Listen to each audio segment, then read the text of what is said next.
I'm Tony.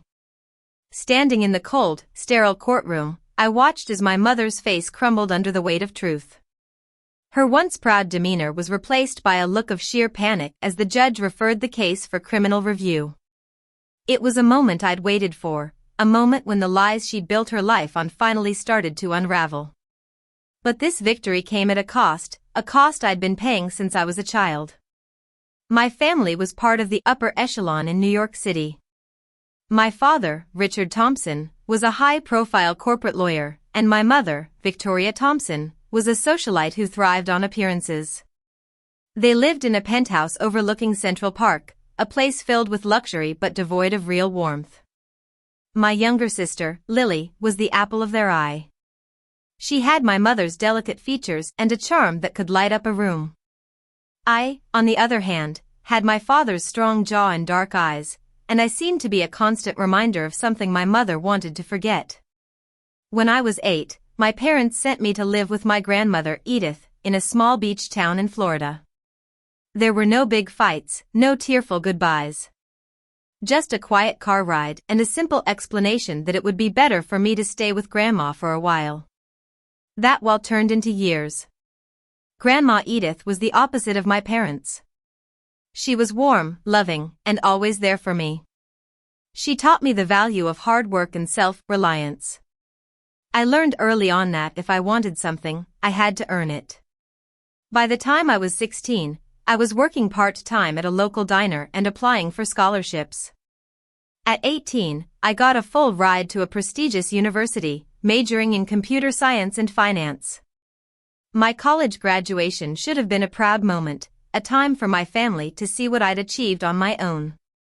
But my mother called me a week before and said it was a failure ceremony. She said I was wasting my time and that I'd never amount to anything. On the day of graduation, as I walked across the stage, I knew exactly which seats would be empty. My grandmother was the only one there, cheering me on with tears in her eyes. Meanwhile, my mother was hosting a fancy party at their penthouse, posting pictures on social media of a perfect family. After graduation, I decided to focus on my career. I started a small tech startup that analyzed financial data for fraud detection. It was a long and difficult journey, but I was determined. And slowly, my company started to gain traction. Insurance companies, banks, and government agencies were interested in our services. For years later, a large corporation made an acquisition offer for my company. The amount was more than I'd ever dreamed of. Suddenly, my parents, who had ignored me for years, were interested in me again. My mother called me, her voice soft and sweet, asking me to come to a family meeting. I told her it was too late, but I knew I had to go. I'd found something in my grandmother's house that would change everything. 3 weeks before my mother's call, my grandmother passed away. It was a devastating loss. After the funeral, I went through her house. In the back of her closet, I found an envelope with my name on it. Inside was a picture of my mother with a man who was definitely not my father. There was also a note from my grandmother warning me not to trust my parents' sudden kindness. And a business card for a private investigator named Jake Harris. I met with Jake, and he started looking into my family's affairs. At the same time, I dug into the financial details of the so-called Thompson Family Foundation that my parents presented to me at the family meeting. The foundation was supposed to support underprivileged students, but as I looked closer, I realized it was a sham. The budget was bloated, the vendors were connected to my mother's friends, and my sister was getting a hefty salary for a job that didn't seem to exist. Jake also found out that my parents were in financial trouble. The penthouse had been refinanced multiple times, and my father's law firm was on the verge of bankruptcy. They saw my success as a way to save themselves. But the biggest revelation came when I decided to do a DNA test. I got samples from my father, my sister, and the man in the picture, whose name was Henry Black. The results were shocking. I was my father's biological daughter, but Lily was Henry's. It all made sense now.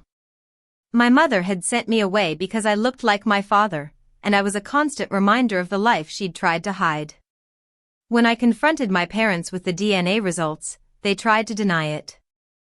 They launched a smear campaign against me, spreading false stories in the media.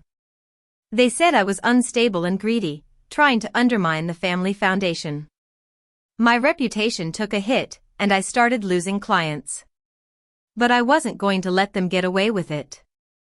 I hired a tough lawyer, Sarah Miller.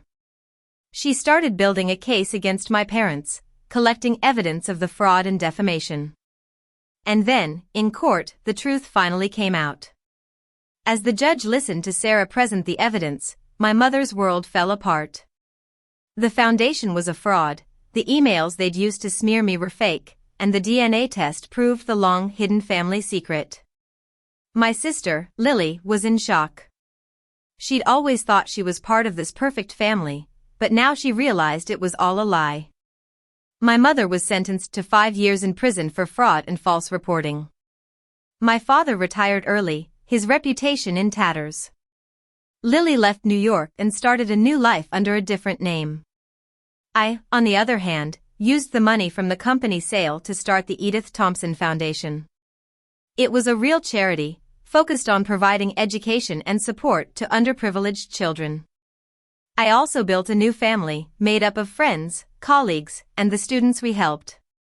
Looking back, I realized that my family's rejection was never about me. It was about their own insecurities and secrets. I learned that true family is not about blood, but about the people who support and love you unconditionally. And I'm grateful for the journey, because it made me the strong and independent person I am today. I still think about the little girl I was, sitting at the breakfast table, asking why I looked different from my sister. I wish I could tell her that one day, she would find her own truth and break free from the chains of a family that didn't deserve her. And that's the lesson I want to share with anyone who has ever felt invisible or unworthy. Your worth is not determined by the people who reject you. It's determined by your own strength, resilience, and the love you give and receive.